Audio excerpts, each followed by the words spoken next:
It's time to get sexy on Secular Sexuality.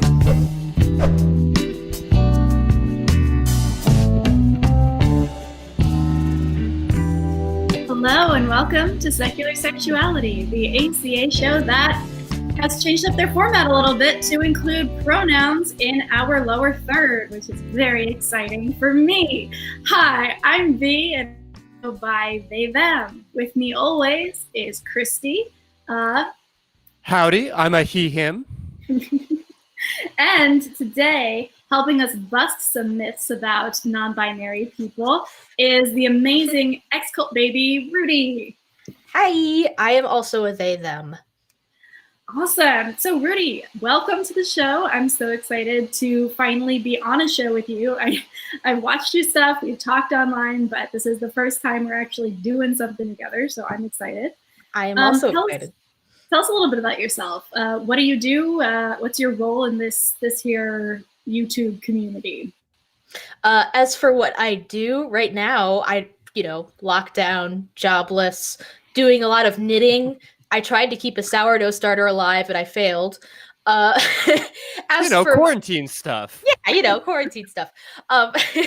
As for what I do on YouTube and within the secular, wonderful atheist community, I have my own YouTube channel that is called ExCultBaby. I am an extra Jehovah's Witness, so I talk some about that. I talk about cults in general. Actually, the next video that will be coming out sometime within the next week, not 100% sure when, will be on a topic that has to do with, essentially, I was in a lot of the live chats for ACA shows, and I got tired of people calling every single religion a cult, so I'm making a video about why that is totally incorrect.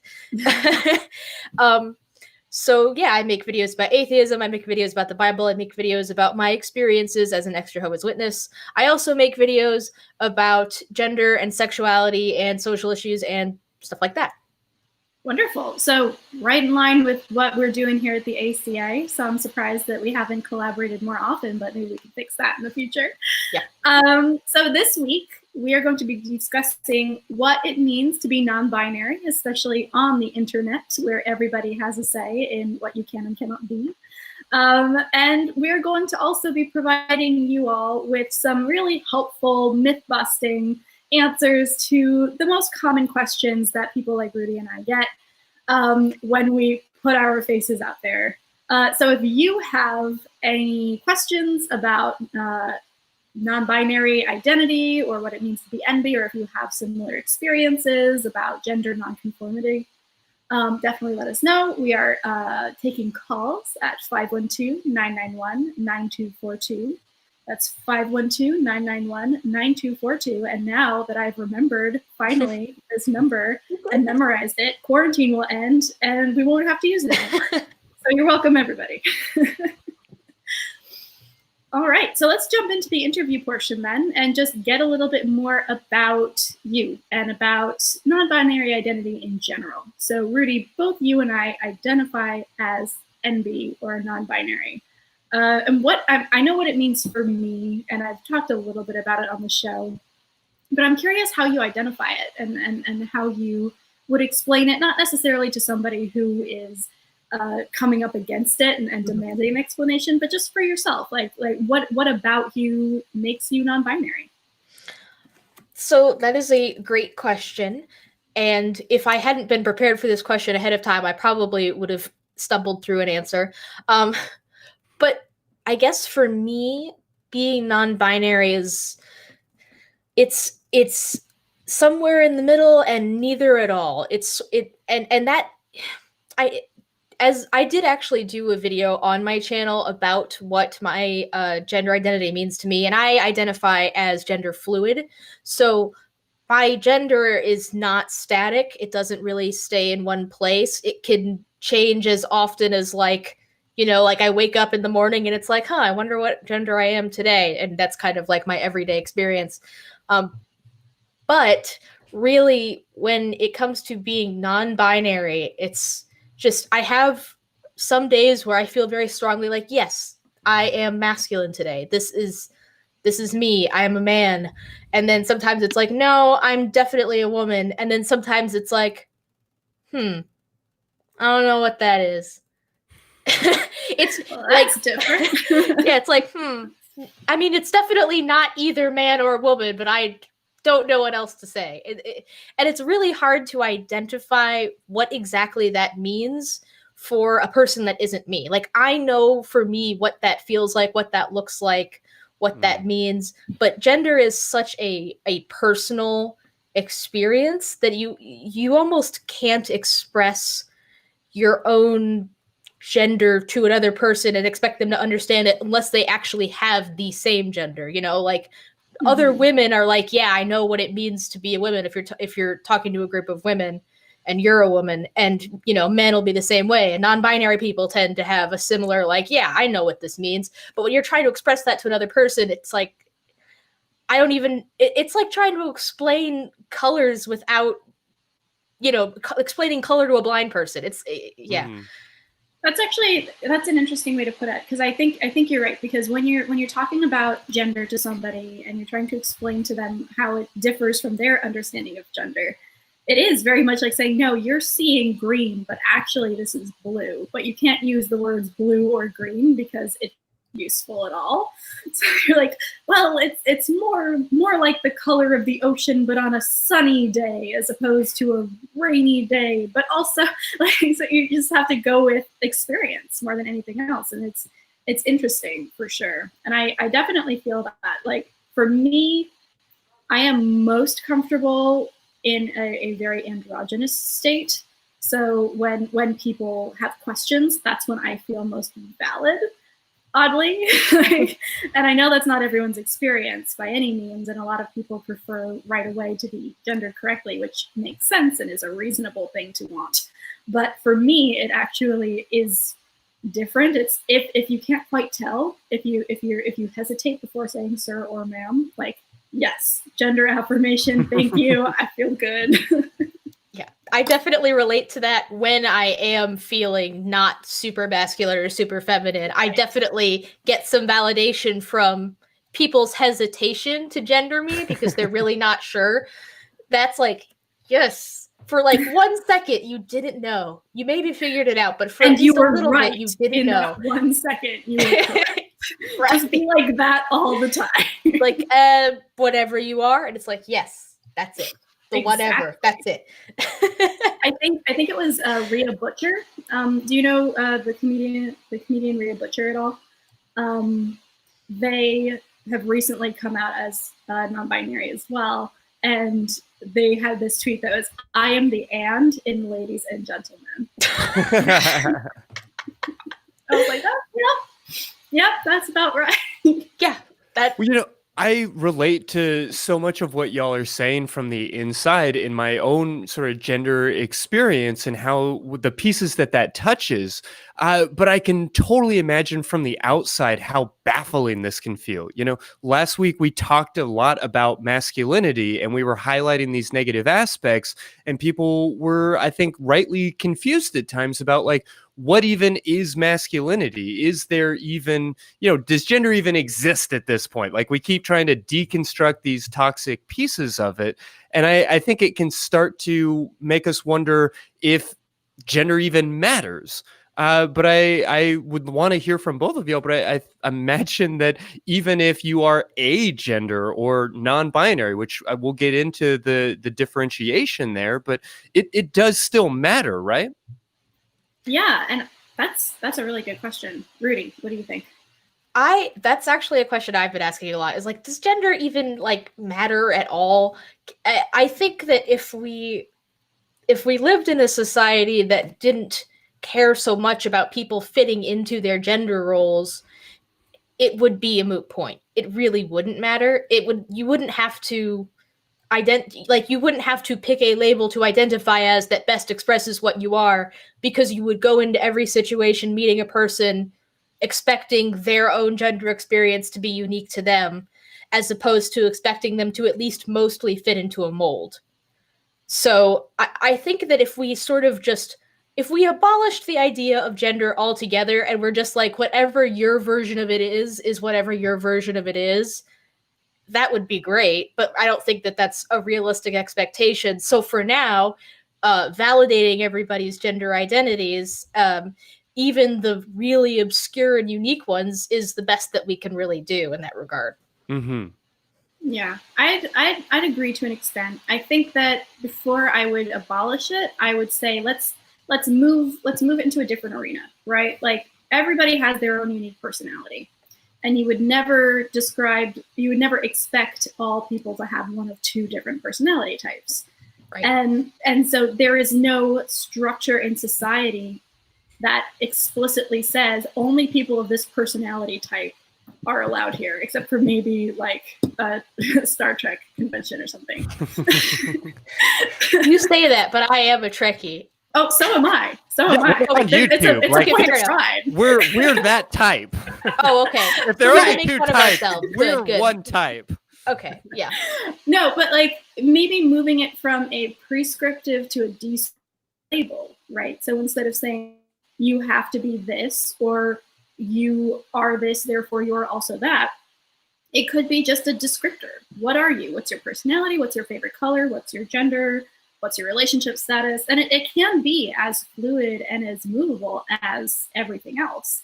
And if most people still decide to pursue a binary cis kind of approach to that, then that's fine. That's their prerogative for sure.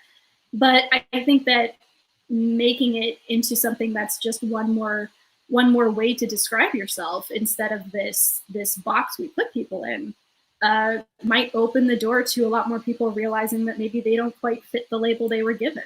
Mm-hmm.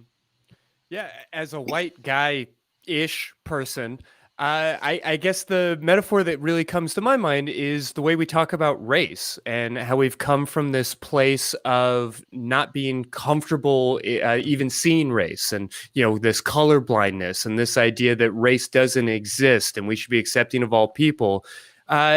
Is that a fair comparison at all? Am I out of line in thinking in terms of, how race shouldn't be like a defining aspect of our personality necessarily, and it shouldn't exclude us from certain things or say that we have this potential or this ability, but that it does sort of inform who we are and our identity and does have like some validity and it matters.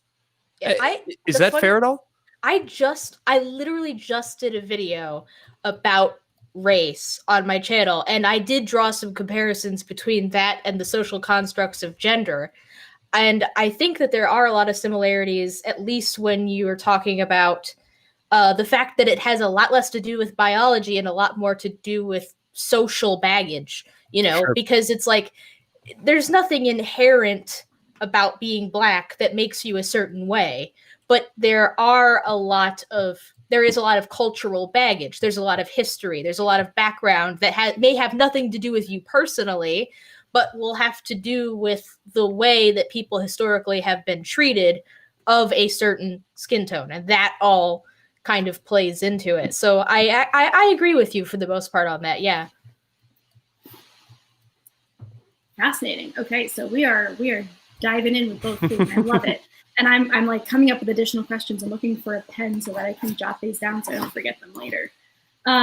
Because my internet's being weird and I don't want to risk opening the Google Doc that I wrote these notes in. But kind of going back to you a little bit, Rudy, I find that there are different ways to talk about how one, quote unquote, discovers that they are non-binary or not cis in general. Or, maybe came across it and then realized, oh, wait, this, and then you made that discovery. But for you, did it feel like something you discovered? Did it feel like something you always knew and finally put a word to? How was that internal kind of coming out process for you? I think it was actually kind of a little bit of both, because a lot of it was like looking back and being like, oh, all of that stuff that I did as a kid makes sense now. Like, I went through I obviously went through phases of like wanting to be as feminine and wanting to be as masculine as I possibly could. But it was like, I always wanted to do like one or the other and never like both at the same time. And then there were some days where it didn't matter so much at all which one I was sort of presenting myself as. But, at those times when I felt like I have to be perceived femininely or I have to be perceived masculinely. Not that I was thinking of it in those terms as a kid, but I acted that way. I acted out wanting to be perceived masculinely or femininely, and then all the other days I didn't really care one way or the other. So it's like that was always present. And then when I was a teenager, I had, been a little bit more informed about, okay, so there are other genders and there's gender fluid people in the world. And I briefly considered that maybe I was a trans guy, but the thing is, it's like on my really masculine days, I would be like obsessed with the idea of being male. And the next day it'd be like, oh, never mind. So I'm not trans, never mind. So it took me a while to figure out, just because I was a little bit in denial. And the fact that I'm gender fluid meant that like most of the time I was okay with being perceived femininely. So the fact that I went back and forth on it gave me kind of like imposter syndrome, like, oh, no, I'm just lying to myself. There's no way. I'm just looking for attention, blah, blah, blah. All these things that we think about ourselves. Right. So it took me a while to actually come to terms with like, okay, it's back and forth, but it's persistently something that I have felt back and forth for pretty much my entire life. And then I thought more about it and I did some research, and it's like, okay, this seems to be a gender fluid person type of experience. And that is the word that I feel like most fits me. That is how I'm going to start identifying myself. So yeah, it was definitely a process. Yeah. Oh yeah, no, I identify very much with the idea of realizing and then going back and being like, oh, that makes a lot of sense now. Yeah. It's relieving in a way, because you're like, oh, that's why. It's not just like I was the weird kid, Mm-hmm. I know I was still objectively weird. Unrelatedly. Yeah, but not because of our gender. That's right. And it's just like, oh, that makes so much sense. That is a problem that I would have, but not have the terminology to define, because you're XJW. I also grew up, and I know you don't like religion and cult being synonymous, but my was like straddling the line there. It was home church. Don't get me wrong. No. I don't have a problem with people identifying, like, if you say, yeah, my church was pretty culty, like, I don't have a problem with that. I have a problem with all religions are cults. Like, that, using it as a blanket term that's pretty much synonymous with religion, that I have an issue with. That makes perfect sense. But yeah, no, I also, there was a restriction of information, a restriction of access to people who did not think the same way. And so, of course, I was just going to think I was weird because there was no other way to define it. Christy, I know you also had similar experiences where there was this kind of question about, okay, why am I perceived in the way that I am, and how do I grapple with that? Yeah, I've talked a little bit on the show about how everybody kind of assumed I was gay for the longest time. And I knew that wasn't right, but they were certainly reading something about my gender, my sexuality, that they didn't know how to square. And I didn't have the language for it either, to be honest. And so that kind of confusion lasted for a long time until I sort of put it to rest. No, I'm clearly not gay. I began to develop a better understanding of these kinds of concepts and to explore my feminine side, as awkward as that phrasing can be. And in doing so, I mean, there was one specific year where like a half dozen people, including like a sibling, a parent, a spouse, a best friend, all came to me asking like, so are you trans? Like, do you want to, you can tell me, it's okay. I just figure you should let it. And it was a tricky question for me. And I think I was a little terrified that the answer could be yes, because I knew that there was something that was amiss or something that just didn't fit into or square with the society that I was in. Mm-hmm. I didn't think it was that I was a woman, but it's hard to rule anything out when you're kind of wandering around alone in these things. Right, exactly. Yeah, I And the fully idea agree. and that you have to come to a conclusion right away. And like, Yeah. Mhm. oh, this is what I am. Puzzle piece in place. Yeah, and there's moving also forward. this need to put yourself in a slot that tends to be a binary slot. Like it's like, oh, you're acting more feminine than the average guy. You must be gay or trans. Like you can't Mhm. just Yeah. be a guy who is somewhat feminine. You have to like go all the way over to one side of the binary or the other. You can't play for this team anymore. Yeah. Yep. So I'm curious then. You mentioned kind of your teenage years doing this self kind of discovery and introspection. I'm curious how the coming out process went to other people. What was that like? Was that a big? Did you have one of those big kind of coming out moments? Was it more of a go to each person individually? Are there people you're not out to yet? And how is the whole relationship portion of this treating you so far?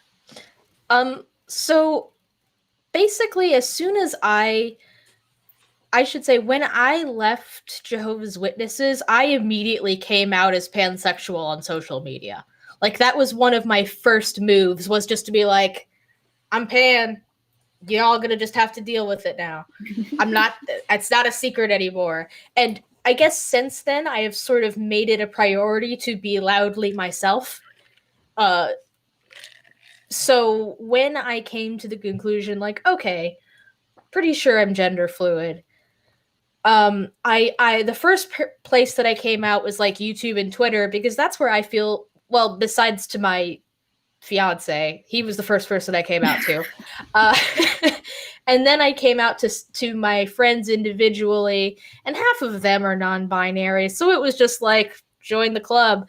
And then I came out on Twitter and YouTube, because as far as public places that I felt the most safe, that was it.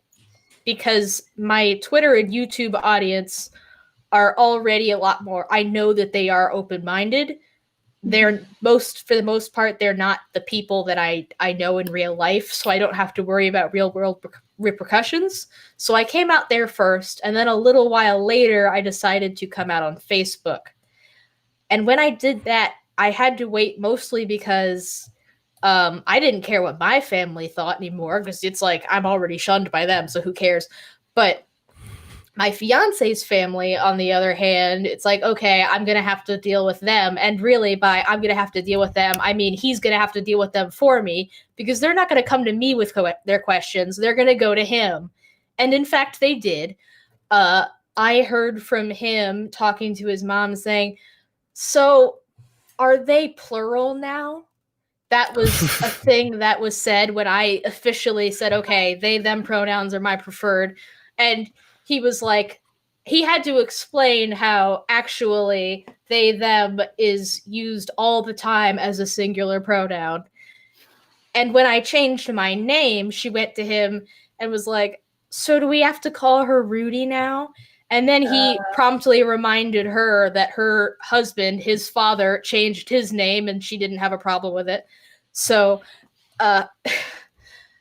so it's like, that was probably the hardest part, but even that was less hard and more slightly annoying, because I knew for the most part, like, I trust the people that I know and love, who, you know, are friends with me on Facebook and stuff like that. Because at this point, I don't have any friends out of necessity.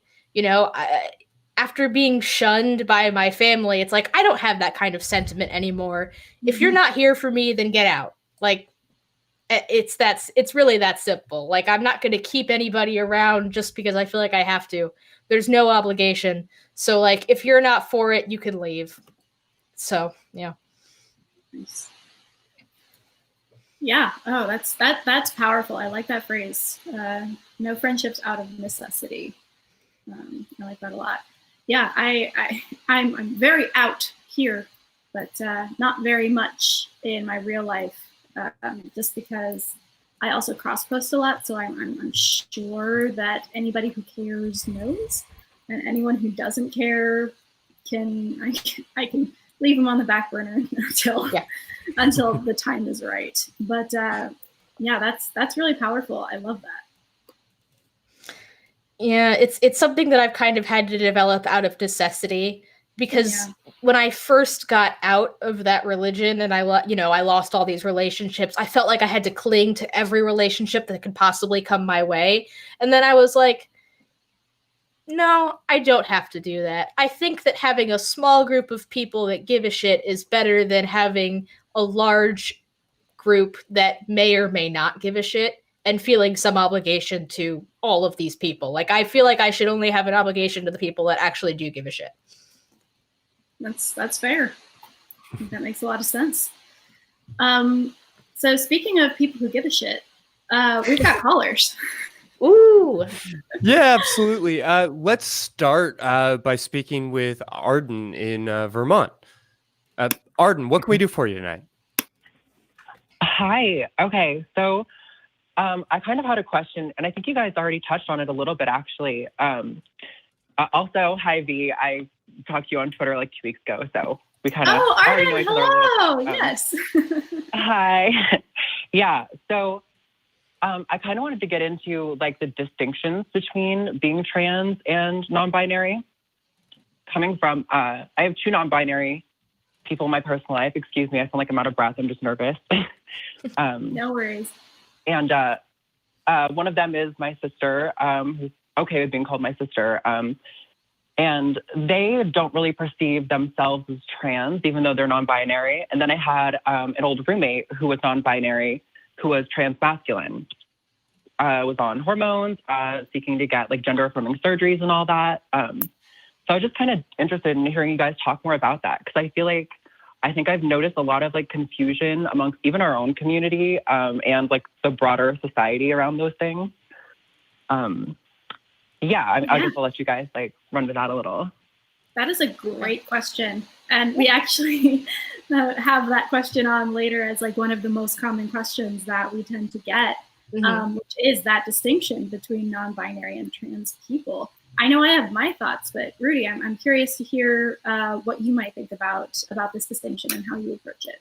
Sure. I personally identify as a non-binary trans person.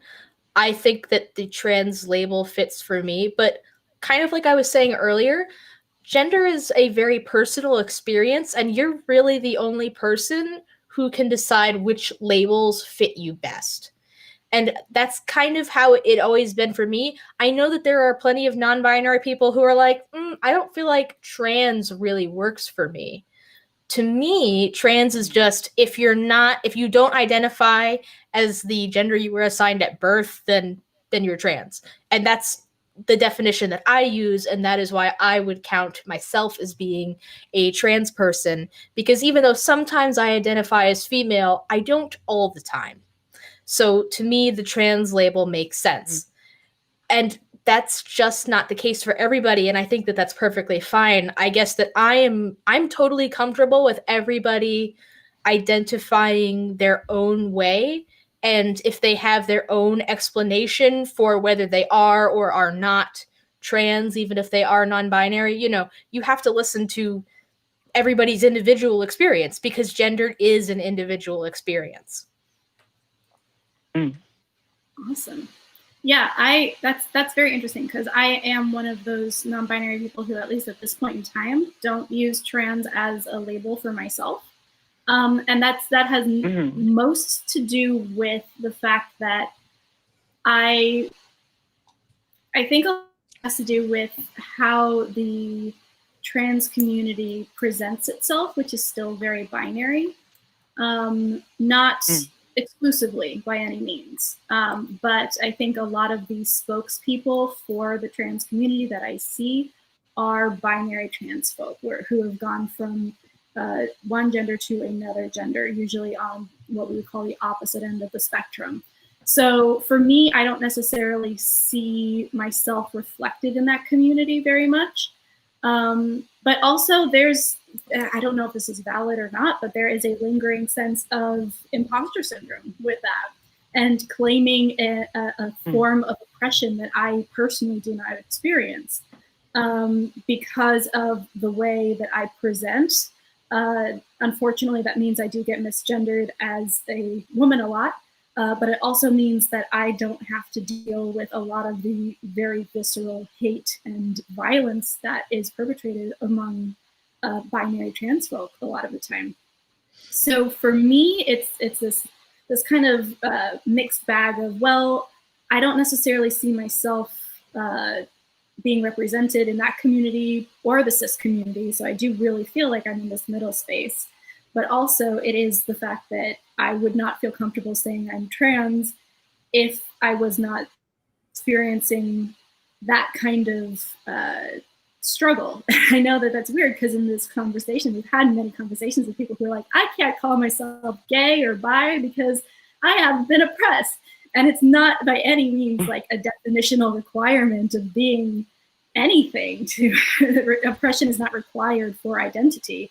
And objectively, I know that, but in my own personal experience, it still is that thing that I kind of... Actually, if I could tack on to that with what you were saying about the whole imposter syndrome thing and all of that, part of what I was talking about in my more recent video about race was that there is a problem within the Black community around gatekeeping what is Black. And a lot of it seems to center around oppression. Like, if you haven't had it as hard as me, then you're not Black enough. If you have money and you didn't grow up in the hood and you've not been exposed to drugs or violence, you're not Black enough. And that's a real problem. And I think that does extend to other communities where we sort of have this idea of, and that was actually one of the barriers for me that kept me for so long not being able to identify as gender fluid, was I had a binary trans male friend who was later a boyfriend. And so we were very, very close. And I saw the extreme dysphoria he had and how scared he was of coming out and all of his struggles and problems. And I was like, I have no right to even pretend that I'm anywhere remotely in that sphere. But the reality is I don't identify as the gender I was assigned at birth. And that's the tall and short of it. Whether or not I have as many problems has nothing to do with my actual identity. Yeah, I think that's interesting because I was just kind of like in relation, I was talking about my sister and how, like, growing up, I always remember them being like a very like masculine person, a tomboy. Like I'm a binary trans woman, so I was always like the most feminine one in the family. It was kind of like the irony of our family. Everything was always flip-flopped. So when they came out as, and I've been out for like quite some time, but when they came out as non-binary to me around last year, I was like, oh my God, that makes like so much sense. Like, I totally see that in you. And I started like inquiring more, and they started saying how like, oh, well, I don't really feel like I have dysphoria exactly, or I don't really feel exactly the need to transition, but like, you know, I do think that this like fits me better. And I think previously, I think I maybe have had some maybe not so hot takes on the concept of non-binary, mostly because my experience was so kind of traumatic with my gender.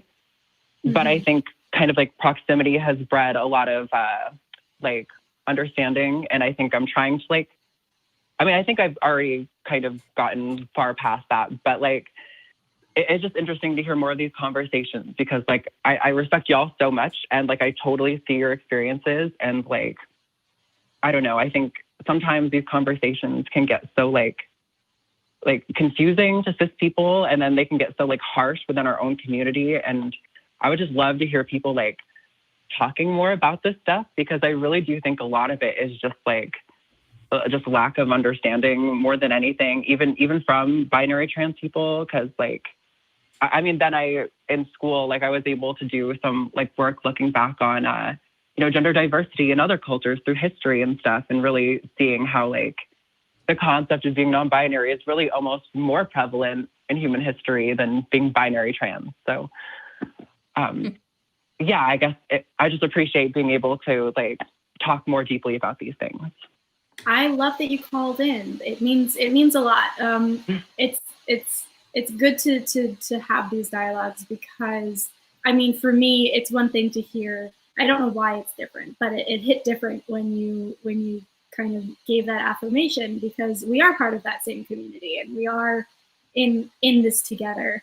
So thank you so much for calling in, Arden. I think that you asked, I mean, you basically read our minds about what we're going to talk about in a little bit, but I love it. I love that this is a very important conversation that we need to be having. So thank you for having it with us. Yeah, thank you guys. Absolutely. Take care. Yeah. You too. Bye. What a great call to get started with. Right? And I love that so far it seems like we've got a little bit of diversity even here in terms of how we're approaching identity and how we're talking about this. So yeah, kind of on something that Arden said about how there's sort of a difference between the dysphoria that binary trans people usually experience and the sort of lesser, but I would still kind of call it dysphoria to some degree that non-binary people may experience. I kind of, in my mind, I've had this analogy of like, for a binary trans person, it's like you're trying to fit an adult in baby clothes. And it's like, this is obviously not at all going to work. But on like a non-binary person, it's like maybe in some weird loud colors, and maybe it's supposedly your size, but it doesn't fit quite right. So it's like, yeah, I'm a size small, and this is supposedly a size small, but it is hugging me in all the wrong places. It still feels weird. I could maybe wear it, but it still feels weird. That's actually I like that a lot. I think that makes a lot of sense, because it definitely speaks to me. It's like, yeah, it's more of a presentation thing for me. I think what really, well, a few things about this, and we will talk more about this later on as well, hopefully, but the idea that you need to experience dysphoria in order to be either binary trans or non-binary is problematic and has its own history of just not great people pushing that. So you can be trans in any state, in any capacity, without any dysphoria at all, and you're still totally valid. I do think there is something to be said for the difference between body dysphoria and dysphoria. So I definitely have a little bit of body dysphoria, but it's the social dysphoria that gets me. And it's less about how I look at myself when I'm alone and more about how other people look at me and make assumptions about me in their own minds, if that makes sense. I totally feel the same way. When I look in the mirror and I'm like, I don't look as masculine as I feel, but whatever, it's in my head, it's fine. But when I go out in public and I have on my, like, I've got my binder on, I've got on my whole masculine outfit, I think that I look fresh as fuck. And then someone's like, oh, hi, sweetie. And I'm like, no, that was not what I was going for at all. Like, I'm not a sweetie. I'm a handsome young man. God damn it. My acceptable pet names today include. Yes, exactly. Yes. Although I understand that no matter how masculinely I dress, I'm always cute. So I understand that people will call me sweetie regardless. I'm very cute. Yeah. Can't be helped. The struggles. That was sweetie. Yep, I've gotten that, ma'am, too, just right to the heart. Oh. This is acceptably like, okay, well, fine, wrong one, but good effort. Yeah. Ma'am is like, yeah, what? Just don't make it super cutesy sounding, super like old matronly sounding. Right. Oh my gosh. Do we have other calls, or do we want to jump into the second part of this? Well, I'll tell you what, let's actually go ahead and speak with Marcus in California, because we're kind of hitting on a lot of these same themes. Marcus, you want to discuss your own gender and sort of how you've come to it. What can we do for you tonight? Oh, well, it's not so much. First of all, hi, everybody. Hello. It's not so much how I've come to my gender. It's more, I'm midstream right now. Ooh, exciting. And I just, that's not the word I'd use. So I would just like to get your guys' thoughts on difference between being agender and indifferent to my own gender. Mm-hmm. I guess I would And- just start by acknowledging super briefly that we're all midstream to an extent, and that it can get deeper and it can get shallower. You can get your feet under you from time to time, but we're all kind of figuring this out as we go. So I hope you don't feel as if there is a flip that needs to be switched or a box that needs to be checked. This is sort of a lifelong process of exploration. But I'm sorry, keep going with your question. Yeah, and I was, Christy, I was really glad for what you said earlier about, you identify as, cis male and we're messing with your gender. So I just wanted to quickly share what brought me to this point.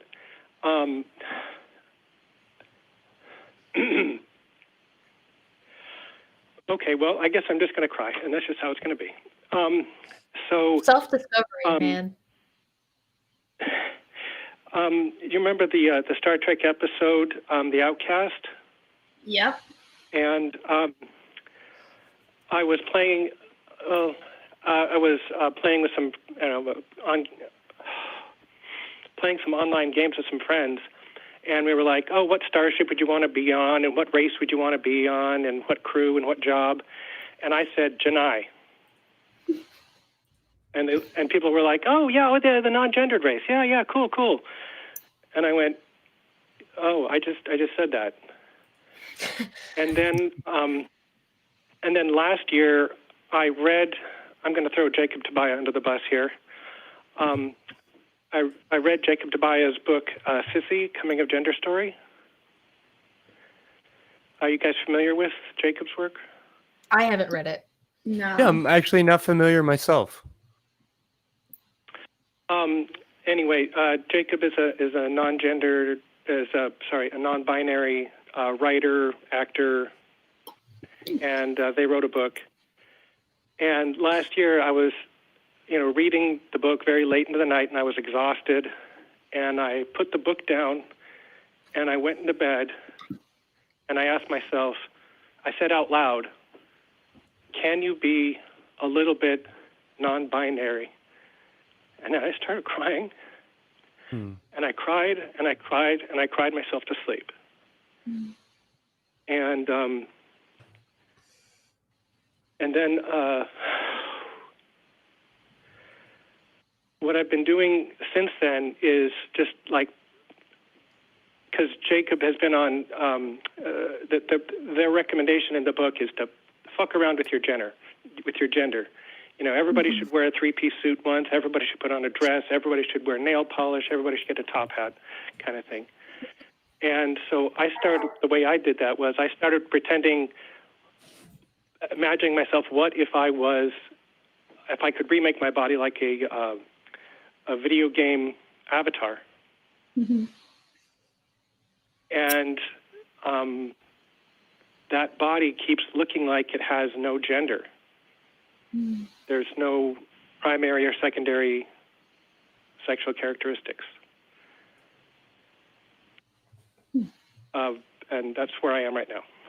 Yeah, I love that idea of exploring through role play, whether we're talking about a video game or a tabletop game or even just a casual conversation, of being able to sort of utilize these different tools in order to explore sort of a fantasy ideal of yourself. I think that that's really beautiful work and emotional labor that you've been doing as you're kind of processing all of this and playing around with how you see yourself.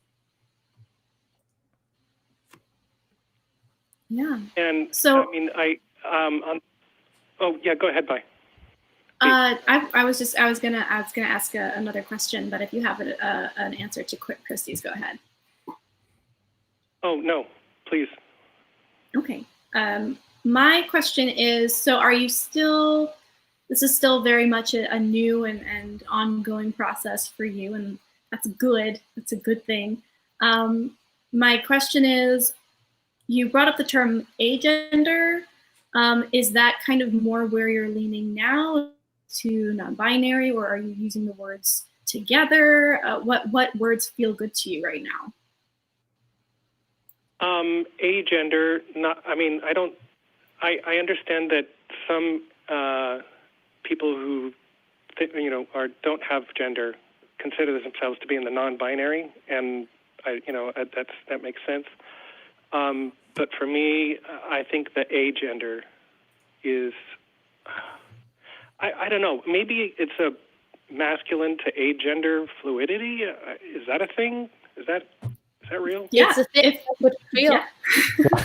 There are some 7 billion things. I know I get people a little annoyed every time I say that on this show, but everybody has their own gender. We're all just trying to find words to be able to discuss it. Vi talked about personality types, and I think that that's really the best way of looking at it. Your personality is not... It's not your Enneagram number to start with. It's not your astrological zodiac or any of these pieces. It's this incredibly complex, multifaceted aspect of everything. And we kind of use these different words to describe it and put these little labels on it. Our gender is just a piece of that. Yeah, and oh, sorry, go ahead. Go ahead, you go.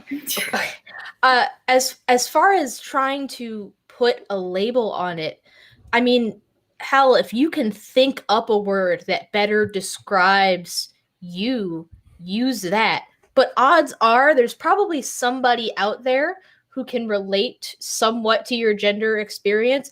And there's 7 billion people on Earth. There's definitely a group of people who can relate to your gender experience. There probably is a word out there for something that is somewhere in the agender to somewhat masculine-ish end of the spectrum. Like, there's probably a word for that. But even if there isn't, if you go around for the rest of your life describing yourself as like agender masculine, then, that's fine.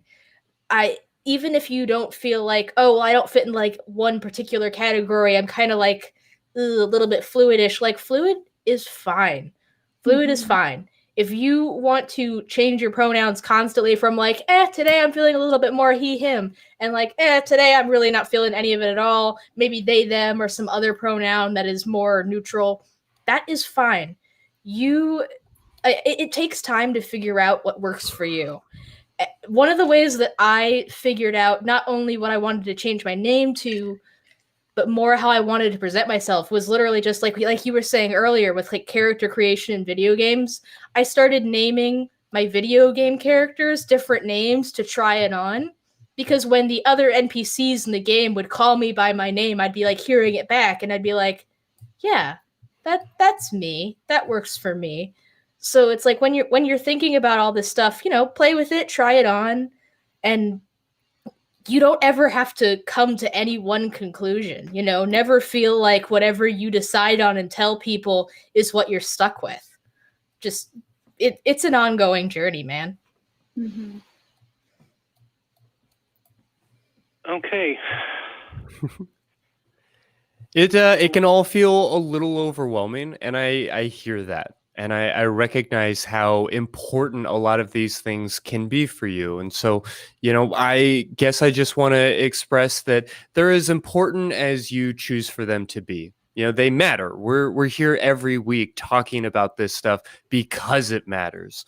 But also, there's no test at the end. There's no need to have it all figured out. And it's okay to set it aside when you start to feel a little overwhelmed by these questions. Okay, I will keep on keeping on then, and if something comes up, I'll call back. Hey, we hope you will. Awesome. All right, thanks, Rudy, Vi, and Christy. Really appreciate it. Absolutely. Thank you, Marcus. You have a great No night. problem.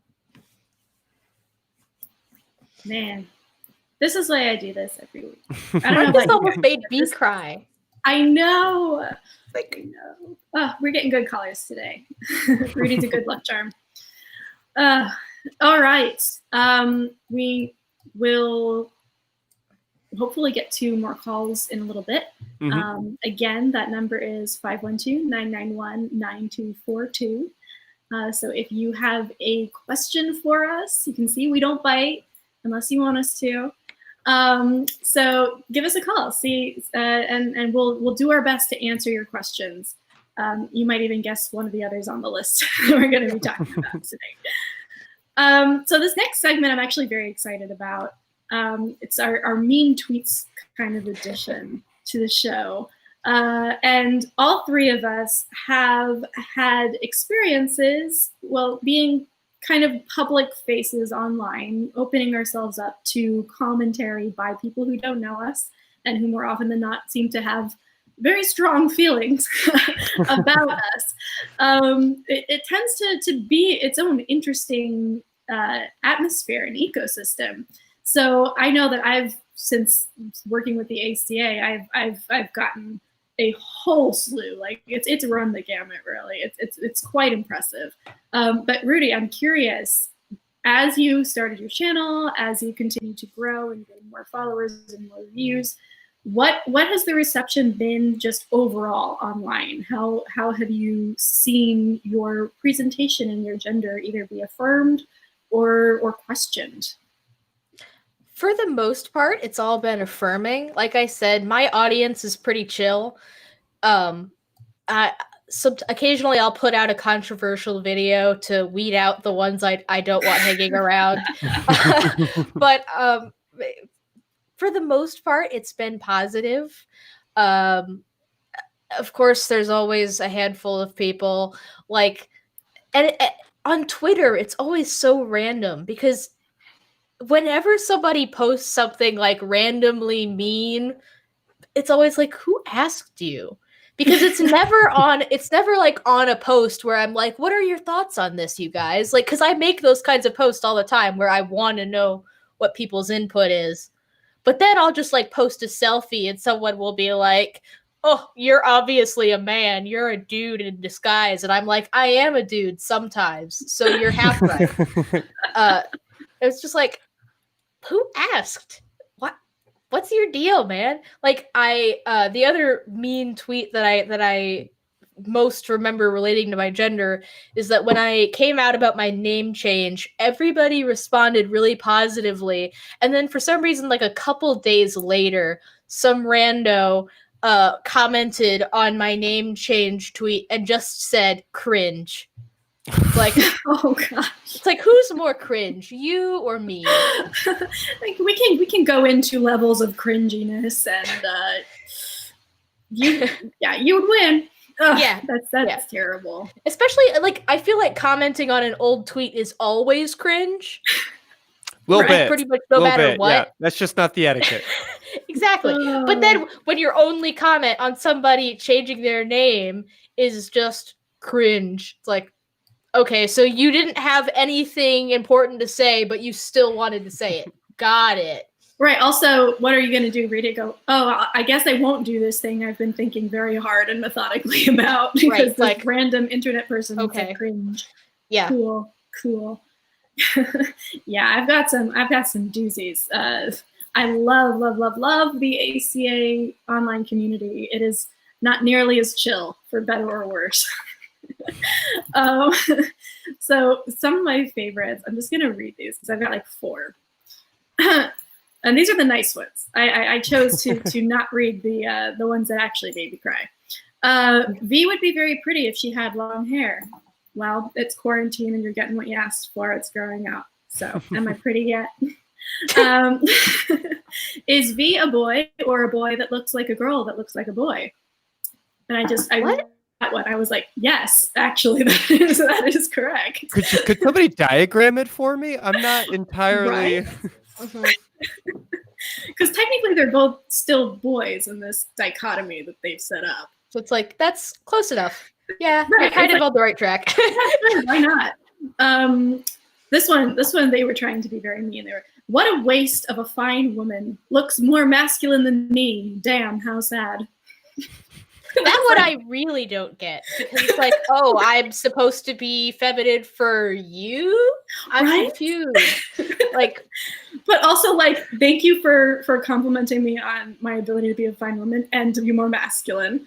And like, thank you again. You're actually very affirming, sir. Not to mention what I assume has to be a self-burn, right? Like, not that a high masculine is somehow a noble ideal, but you're kind of presuming it's the ideal they were looking for. I don't get it. Like, for this person, clearly, attaining a very stereotypical boys will be gender norm boys, is women good. will be women. But like, But you're not doing either. Oh my God. Yeah. Christy, how about you? Well, the truth is I get some confusion and comments and things like that in YouTube videos and the occasional snarkiness, but really the truth is I don't have to deal with a lot of that pressure. I definitely have people constantly confused about my name. People, I used to work in suicide prevention and on a hotline. And I mean, I would have to spell my name 30 times a day to people who didn't even need to know my name. And so there were definitely days where I would just be like, Pete, my name is Pete. Hi. As just a way of not having to have a conversation, not having to explain over and over and over. But, I'll say, as we were talking about toxic masculinity last week and talking about some of the cultural pieces of all of that, of all of this week, and just the maybe microaggressions of it all. One of the trickiest things for me has been meeting my partner's son. He's 11. He's been in my life for a couple of years, and it really took him maybe 6 months or more to feel comfortable addressing me by my name, just because it didn't line up with his expectations. He was so concerned about insulting me by using a quote girl's name on me. And just even at his age, in a wonderful household and with access to information, that a lot of those messages still get through. And that's kind of the small load that I carry on my back, which just makes me so much more, I think, enamored and impressed with people who are drawing constant fire in our comment section. And I frankly know that there are a lot of Atheist Experience Network hosts that are dealing with that. Mm-hmm. Oh, our mods are amazing too, by the way. If there is ever going to be a time to shout out our mods, including Rudy themselves, then this is the time to do it. I absolutely appreciate so much the constant upkeep that you guys put into this to make sure that nothing too crazy gets across that threshold. Yeah. All right. Yes.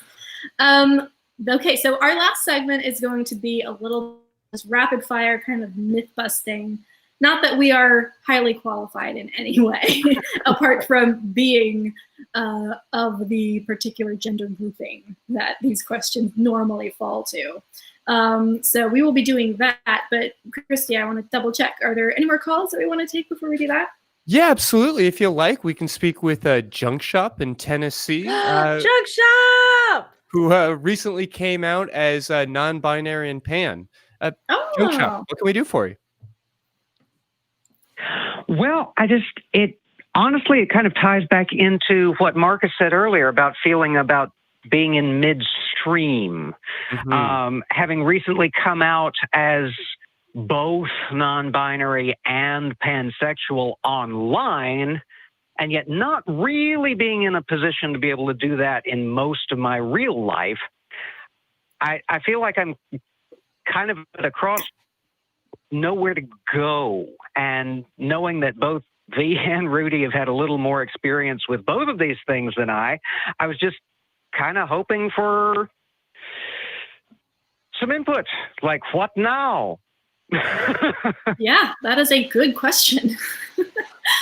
I would say for me first, I don't really ascribe to the online real world dichotomy.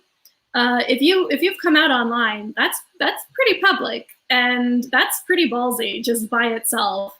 So I think that you have come out in the real world, in your real life, just in one particular facet of it. So don't downplay that at all. That was big by itself. Not to stress you out about it at all. Okay, I that's hope fair. I'm not like making you double rethink this, but no, it was a big step, and it should be celebrated as one. At this point, I think you do what is most safe and beneficial to you. You weigh the pros and cons. For me, there are people who I know I could tell that I was non-binary and use they, them pronouns, and they simply would not do it. And right now, they have plausible deniability. And so I can't be upset at them for deliberately misgendering me every time they see me. So in my own head, for me, I'm like, well, I'm going to be aggravated either way. I can't change them or force them to do this, and they're not someone I'm willing to cut out of my life. So what do? Do I tell them and then have the aggravation of them not affirming me and not listening to me and actively choosing to misgender me? Or do I deal with the twinges of aggravation that come from, no, they got it wrong again, but they don't know better. I haven't told them, so I can't fault them for it. That's a purely personal decision. And I'm certainly not saying that one is better than the other. I think that if you have people in your life who are affirming or who will not hurt you physically, emotionally, then if you feel safe, you should come out to them and you should give them that opportunity. For me, though, just with past experience in other areas coming out as other things, it's been a very much a, no, we're not talking about it, we're not acknowledging it, we're pushing it under the rug. So that was a decision I made with certain people. Other people, I have a friend that I think I'm probably going to end up coming out to tomorrow, which should be interesting. But yeah, it's going to be a case-by-case basis. But the main point I want to make, and then I'll let the others jump in here, is that being midstream, again, is good. It's fine. It's where you are. You're not late. You're not early. You're right on time. So don't worry about having to check those boxes very quickly, or worrying about, well, this other person I know came out to people in this order or in this time span. This is up to you and the people you're in relationships with. And I love the concept of plausible deniability in that constellation of stuff. That's actually remarkably helpful. Thank you for that. okay. Jug Shop, you know I love you. I love Julie. You guys are members of my virtual family. And considering that my real life family is pretty much non-existent, my virtual family is like real important. If you're like whatever the non-binary version of an uncle is to me, but I guess I want to piggyback off of what V was saying with there doesn't have to be a dichotomy between, you know, your virtual life and your real life. You know, like I feel like you should, I know that it's a lot, and as somebody who came out to my online people first, I understand that it's a lot easier to come out to the people who you know will be accepting versus then having to deal with real life consequences when you come out to the people that you, because it's like real life consequences, internet consequences are still real life consequences, but they're a lot easier to deal with from behind a screen. That's really the only difference, but it's still real life. And the people who are supportive of you are online would still be supportive of you in real life, just from across the world or across the states or whatever. So I guess my point is that if and when you decide to come out to the people in real life, or maybe even decide to just keep that kind of as your online thing, you know, the people that know matter. And I think that it's important to keep that in mind. I know that that's been important for me. It's been super important for me to have people online that I can always go to and that will always have my back, even when there are things that I don't feel like I can talk about with the people who I interact with in person. Those online people can be your support. So you don't have to, I don't want you to feel like it's like your virtual life versus your real life. It's the people that you have to interact with in person and the people that you don't have to interact with in person. I guess that might be a more useful differentiation for you to remember that there are real people who have your back and who do support you and your identity. That is a great way to look at it. Hadn't occurred to me. Thank you so much. Well, hey, if you continue to go down this path and you start the process of coming out to people in your quote unquote real life, the people you have to be physically around, then give us a call back. Let us know how it goes. And we're here for you if you have any other questions. Or you can just DM me on Twitter. That's true. All right. Thank y'all so much. Absolutely. You have a great night. I didn't want to ignore you completely. You've said some fantastic things that have been helpful in the past. Thank you so much. Well, I appreciate that. You have a great night tonight. Speaking of getting love and support from your online community, and then I guess I also want to shout out to Blazing Wizard Pope and their offer of ontcles as a possible gender neutral for your... Yeah, Junk Shop is my virtual ontcol. Ontcol, I like it. That's awesome. I love it. All right, we good for this last segment? Let's go. Let's jump on in. All right. This is gonna be awesome. We should have had like some kind of graphic that was just like a splat, like myth busting. But we didn't think that far ahead. We ready? We ready? What even is gender? Nobody knows. It's personal. That's my quick explanation. Yep. Yep. Nobody, like, we don't have there is no biological distinction definition that has been agreed upon. We are making it up as we go, and it's whatever you want it to be. For me, I say it's how I present myself to other people and how I see myself in my own head. That does tend to be how I define it for myself as well. And it's literally that vague. It's like, that's very vague. Yes, it is. Like, literally everything I do could have a gendered, quote unquote, component to it, because everything I do is either for other people or myself, and impacts how I see myself and am seen by others. So, yeah, and I think it's worth recognizing both of those pieces, and to even allow yourself to see yourself as a stakeholder. You know, to see like the way you present to yourself as just as important and different to, but equal to the way you present to your partner or the person you're attracted to or the person down the street. Like, you have a role and a preference in these things. Yeah. The funny thing, now that you mentioned like roles specifically, is that the gendered roles that I take on are all very different to different people. Like, I have a very feminine role in my relationship with my fiance. Like, sometimes I literally just act like a small child who needs to be taken care of. But with my cats, I always refer to myself as their mother. Like, I am always a cat mom.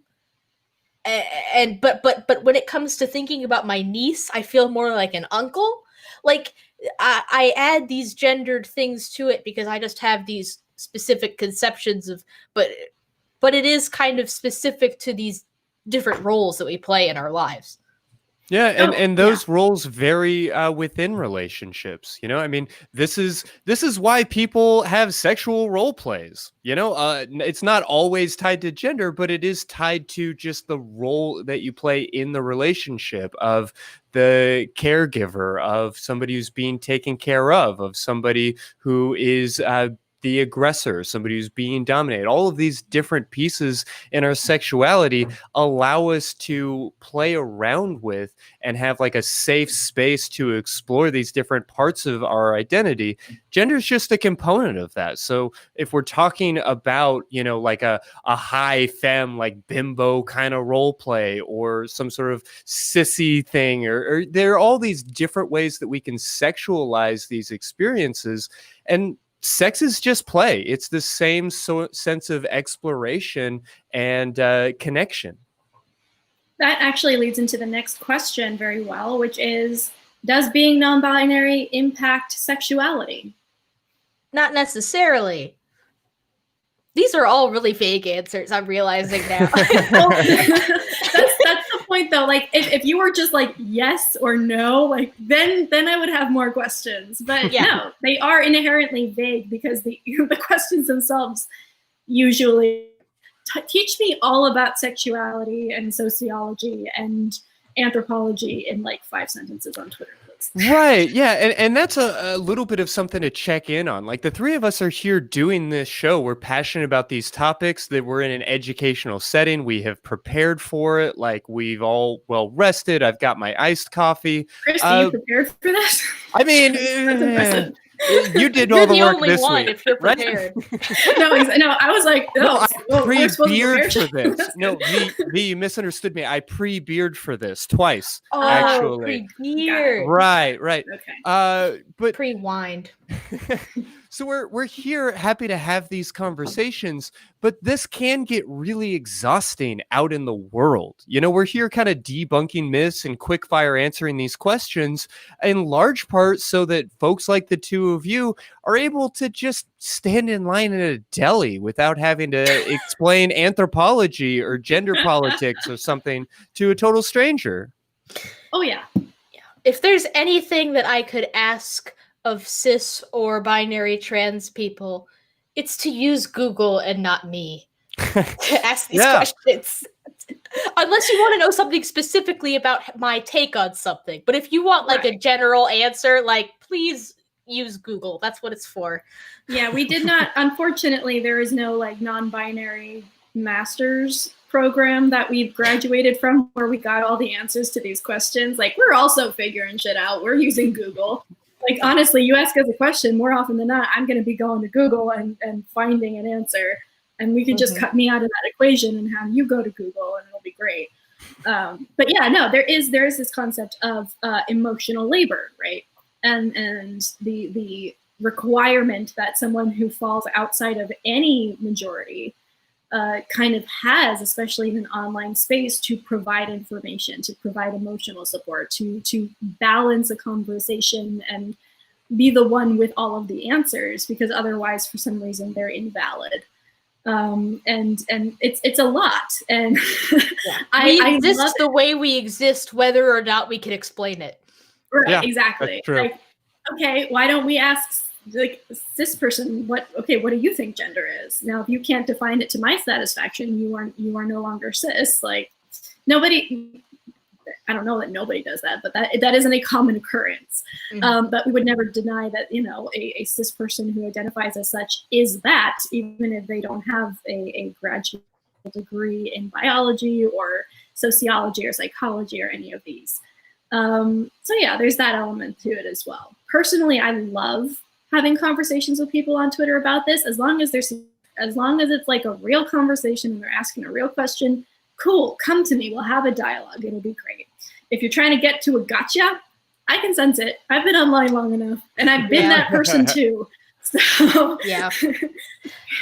And personally, I feel like I'm totally down to have these conversations in a one-on-one setting where it's like, if you want to know my take, because that's literally the only person that I can speak for is me, then I'm happy to talk about it. But please don't ask me for like, what is the, I'm going to tag ExCultBaby in this because somebody mentioned that non-binary doesn't exist. So I'm going to tag you in this and let you explain it. I'm like, no, don't tag me in your Twitter fights. Please don't. I will not respond. Nope. Oh my goodness. We touched on a couple of these. Don't you need to have dysphoria in order to be not cis? Nope. That's a flat no. Don't you need to transition in some way, surgically, hormonally? Nope. Again. You know, funny enough, I had a conversation about that with somebody on Facebook. I don't remember what the post was, but I brought up specifically like, okay, think about this. Maybe you're a trans person and you want to transition, but you literally just don't have the money. You don't stop being trans based on not having the money to medically transition, right? So no other reason for not being able to medically transition should define transness either. And that was something that I could get across to cis people very easily. It was like, yeah, I guess that makes sense. Yeah, that tracks. That's a good way to approach that for sure. Huh, yeah, I've never heard that argument be made, but that makes a lot of sense. I like that. I may steal that at some point. It's not stealing if you ask first. May I do this? Yes, you may. Yeah, perfect. Consent, people. It's just that easy. See, no sexual tension has been lost. All right, here's one. Christy, I know you had one about the term enby itself and kind of why should we be using the N and the B, or the NB spelled out ENBY, or, you know, and I know that I've heard several different takes on this, but maybe you can articulate this question a little better. Yeah, well, just you and I, when I was putting together the graphic for this episode, we talked about how people sort of pronounce it and often write it as NB, ENBY. We recognize kind of the background of that it's coming from the word non-binary. And then I guess the question just becomes, is there a good reason to not use N.B. Because I know a lot of people in the community do, but that there's also a lot of that term is kind of already taken. That's something that's being used by another community. So I wanted to bring that up to y'all. How do you, online or just on paper, communicate these ideas? Sorry, I'm replying to one of the comments real quick. I guess I should probably start by saying I have no idea what the controversy is. I know that there is one, but I have never understood what it is, because I'm like, isn't it interchangeable? I don't know. I've never been offended by one or the other, or both or neither. I haven't seen a problem with any of them. I guess that some people do, but I don't know why. It's an abbreviation. I don't really feel like any version of that abbreviation is offensive. I guess I just don't even know what the issue is.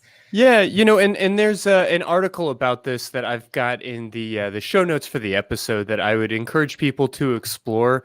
I think that we might recognize that it could be considered best practice to not see it as an abbreviation, to not use the period.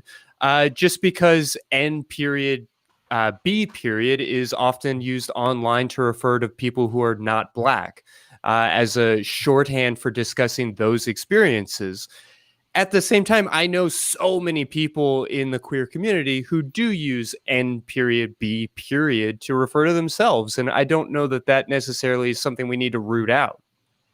Yeah, I mean, I'll just say where I'm coming from. At first, I was like, "What is an NB?" Like when I first got on Twitter, I was like, "What is this term? This doesn't seem to be, attached to anything. It's its own word." And after hearing from several on Twitter, I was like, "Well, why are we using one and not the other?" And the rationale is, within the Black community, NB, abbreviated NB, is used to denote people who, non-Black people, NB people. And that was kind of already established before the non-binary community kind of started coming in and using that as well. So it was, in my understanding, an attempt to say, okay, well, we're not going to overtake this term that has useful meaning to one community and move it into another space. So we'll use it, we'll spell it out. We'll see ENBY instead of NB. And again, it was proposed as a best practice. I personally have never gotten flack from either side about anything myself, but yeah, I was just curious where everybody fell on that, because that is, for better or worse, part of the discourse on Twitter right now. Mm-hmm. Well, shit, I must not be Black enough, because I didn't even know that. Somebody's going to take my Black card away. I swear, somebody's going to break into my apartment and steal it, because I don't deserve it. But I seriously didn't know that, and I never would have been offended by it. Because when I refer to non-Black people, I just say white people and possibly other people of color, depending on the context. But I'm usually not talking about everyone who's not Black as a group. So I guess that maybe that's just never come up. Haven't needed that shorthand. I hear you. Yeah, I haven't needed that shorthand. Well, and it kind of highlights, I think, something important, which is is this a controversy? Like, why is this a problem? Do we need to sort this out and come to a conclusion? It's all very made up. It's all very new. We're all trying to figure out what the hell any of this is. That doesn't mean that it isn't important, or that people get to say like, oh, well, you can't even agree amongst yourselves and you're gazing at your navels and obsessing over like periods and your abbreviations. And I don't know that we need to engage in that kind of discourse, but we can all just sort of acknowledge that, yeah, it's a little awkward. Our models that we're working from are pretty weak. Our language is pretty underdeveloped. And so we're all just kind of making it up and trying our best here. Yeah, I feel like at the end of the day, if somebody tells me I'd prefer you not use NB as an abbreviation for non-binary, then I'm just going to be like, okay, there are other words for that. That's fine. Yeah, awesome. Wonderful. That was good. I think that's one thing that I've actually been like eager to talk about a little bit, just because I'm curious where other people stood, because it was, you know how Twitter is, it's either like the most important thing or nobody's heard of it. I guess I was in the nobody's heard of it category. So just a couple more. So this one is less of a question and more of a statement, and I'm curious about how this rubs you guys, because I've heard this a lot recently, and it's kind of faux supportish. Like it's supposed to support people, but it actually rubs me the wrong way, and I'm wondering if I'm the only one feeling this. Gender isn't important to most people, but for the people to whom gender is important, I'm willing to compromise. Like that's approach to it. I feel like that's not necessarily true, because gender roles wouldn't be a thing if it wasn't important to most people. Like that, it would be a non-issue. So I feel like that's just blatantly false, because go to any mall in America. It is important to most people to varying degrees, and even the people you'd think it wouldn't be important to. Like, this is a random, really weird thing. When I was in high school, one of my senior year, one of my classmates was pregnant, and I didn't even know her that well, but I was like, you know what? I knit. I'm going to make her some baby booties for her baby. And the softest yarn that I had at the time was blue. So I made blue baby booties, and she was like, oh, actually it's a girl. And I was like, Did she complain? Yes, she complained. Well, I meant the baby, but yeah. Well, yeah, the baby. But I was just like, I just made you literally nobody else got you a gift, bitch. Like, nobody else in this class got you class. I handmade these. Oh my gosh. But it's like, people care about gender, okay? People care. So to say that they don't is like, that's really not true. And I feel like, I think that in a perfect world, we wouldn't care about gender. But since we live in one where we do, we kind of need to act accordingly. Like, yeah, ideally we will be able to eventually change the system, and over the course of a few generations, people will care less and less about fitting in the gender roles, and eventually maybe we'll phase out gender entirely. Maybe. But right now we live in a pretty gendered world, so it does actually matter. Yeah, I'm on the same page. It just rubs me the wrong way. Like, if anybody doesn't care about gender, it's me. I play with it. I put it on. I take it off. I throw it on. I'll like it. If anybody is going to be accused of like caring too much, it's the people who are just coming into contact with this concept for the first time, and it freaks them out. And I think there's this thing where I haven't thought of this before equals no one cares about this thing. And to make kind of a weird comparison, not that I'm equating everybody who says this to the person I'm about to bring up, because I wouldn't do that to most people, but you know how when Trump says like, nobody knew this, like no one knew that billion was a number, or that executive orders were a thing, or you know that it's his like, way of saying, I just figured this out. Like this, no one knew this before me, and I'm the first person to figure this out. It's kind of the same argument as when you say, well, this is just common sense. It's like, well, maybe it was to you and your intuitions, but like that isn't necessary. Like what knowledge is not universal. There's a lot of knowledge that people think is universal that is not universal. So if you didn't know something, your personal incredulity to that doesn't mean that it just doesn't matter because you're only learning about it today. Right. Exactly. Also, it has a little bit of that flavor of like, and maybe I'm conflating two things, but it just tastes a little bit to me like love the sinner, hate the sin. You know, like gender's not important, but like, I guess I'll play along for you because you're all crazy. You know, it just, it doesn't feel affirming. Yeah, that's a really good comparison. I think that it evokes the same kind of, I see what you're going for, and you kind of fell on your face there, didn't you? Yeah. Also, I would love one day to have someone say that to me and then misgender them in the next sentence and see how they reacted. Yeah, because if gender wasn't important to them and they got called they were a pronoun, applied a pronoun that did not, like, was not applicable to them, probably there's going to be a little bit of backlash there. Mm-hmm. Yeah, but yeah. Even if it's literally just a correction of like, actually, I'm a dude. Like it's like, oh, so you care. Okay. Right. Oh, okay. Cool. Cool. I will now use he, him pronouns for you because I know that. That's awesome. Clearly that was important enough for you to tell me. All right. One last question for you guys. And this is hopefully going to wrap us up and end us on a good note. But I get this question a lot too. What if you change your mind? Then you change your mind. I don't know what else there is. That is one of the ones that like got me stuck for a while because being gender fluid really is constantly changing your mind.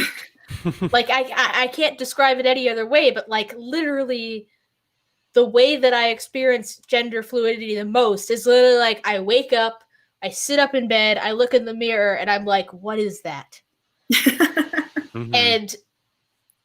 And sometimes it's the same for like a week, and sometimes it changes every single day. And it's like, fine, that's what I'm doing today. And of course, for me being gender fluid, obviously I change my mind pretty regularly, so that's what I'm used to. Obviously, this question is a little bit more talking about somebody who is maybe thinking, oh, maybe I'm trans, maybe I'm non-binary, maybe I'm cis, but I'm not sure. The bottom line, I feel like, is that if the people around you, and really the people around you don't matter so much as what you think of yourself, but if the people around you are willing to go through one change, if you start going by one name or one set of pronouns, and then later you're like, maybe that doesn't 100% fit, maybe that isn't really what I wanted, then they're just going to have to go through that change again because you're going through that change as well. Hell, I still call myself Rachel sometimes. Like, of course my friends are going to do it, but even I do that to myself sometimes. The other people around you are going through that change, but so are you. And you're just trying to find whatever is the most comfortable for you. And if what is the most comfortable for you changes over time, then what is most comfortable for you changes over time. And that's just what it is. Yeah, I remember the first time somebody called me by my chosen name in a dream, you know, meaning that I had like internalized it to the point that it was what I was calling myself.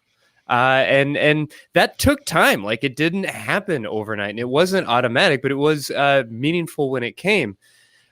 Myself, as somebody who is in a position to, in some ways, like verify or validate people's gender needs, it's really uncomfortable, this question of what if you change your mind? Because people will often come to me as a therapist looking for a letter or a certification of some sort in order to have access to gender confirmation, whether we're talking about hormone replacement or some sort of surgical option. And I am happy to help people explore their gender, and I enjoy those conversations. And there is something really fulfilling about being able to sort of rubber stamp or give somebody that validation. But it's such an uncomfortable role for somebody to be in, because it's not an outside thing. And it's not something that we expect in other areas. You know, you have to get oftentimes all of this therapy and all of these documents and all of this paperwork in place in order to have gender confirmation surgery. But you don't have to do any of that kind of stuff to get breast implants, for instance, to get any of these equally unchangeable you know, surgical experiences. It's baffling and it's frustrating to me. Baffling and frustrating is, yeah, that sums it up. I identify as baffled and frustrated. But what's in your pants? Confusion. Yeah, right, that's in there. Oh my goodness. Yes. Oh, this has been delightful. This was such a good conversation, you guys. I know I was very happy and excitable tonight. So I appreciate you guys sharing in this experience for an hour and a half, not just my fellow co-hosts, but also to the people watching and listening later, and the people who called in, and the people who hopefully will continue to email, to write to us, to join us on Discord. If you're interested in doing all of that, we are on Twitter at Secular Sex. You can email us at sex@atheist-community.org. And you can call us on our hotline where you can leave a voicemail and we will answer it on air. And that's 512-666-0275. It's 512-666-0ASK. Rudy, how can people get in touch with you?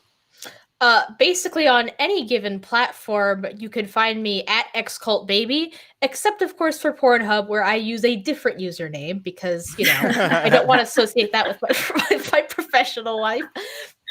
But on any other social media platform, it's if you can't find me under ExCultBaby, then I probably just don't even use that platform. Simple enough, real streamlined.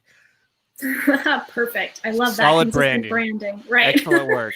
We love that. Can we give our crew cam a bit of a cheer? Woo! Woo! Look at those fine people and that fine cat. So many amazing people and a kitty.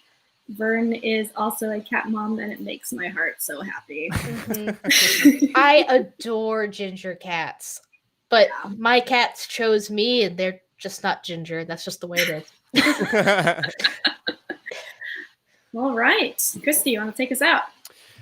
Yeah, well, I just want to repeat what you said and thank everybody for being here and encourage them to go out and give themselves a big ol' orgasm. Or, better yet, give somebody else one.